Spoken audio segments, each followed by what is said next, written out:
in this diagram, we see the entire cardiovascular system shown here. Looking at the arterial system, we can remember that it is, in the most cases, transporting O2-rich blood out to the body. And there's actually different types of arteries. So the very big arteries that are near the heart are called elastic arteries.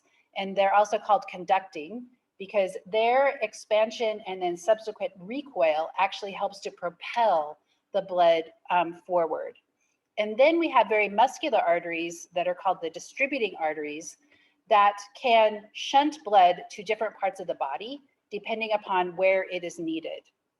Then as we branch and branch and branch into smaller vessels, we get to the arterioles. And the arterioles are where we have a lot of resistance because the blood is having to get into smaller and smaller vessels. And it is going to then end in what is called a terminal arteriole, which then branches into our capillaries.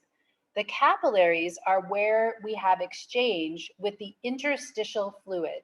So all of your cells are bathed in interstitial fluid. So the capillaries are actually the only place in this closed circulatory system where we actually have exchange with the cells and the interstitial fluid. So we drop off oxygen, we drop off nutrients, and then we pick up carbon dioxide as a waste product of cellular respiration. And we also pick up urea, for example. So we pick up waste products. And then notice that the veins actually branch, they don't branch, they actually come back together.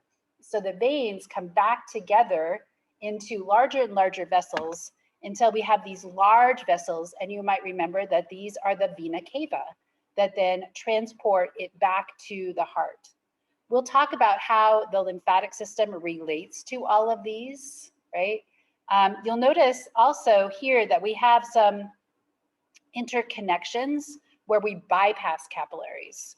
That's important because we need to, again, be able to shunt blood away from capillary beds.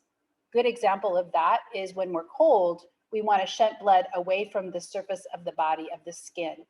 When we're in fight or flight, we want to shunt blood away from our digestive tract and towards our muscles. We also see here that we're going to talk about these sphincter muscles on the capillaries that can actually either allow blood to move through the capillaries or actually shunt blood around the capillaries. And those are important regulatory mechanisms when we talk about blood flow.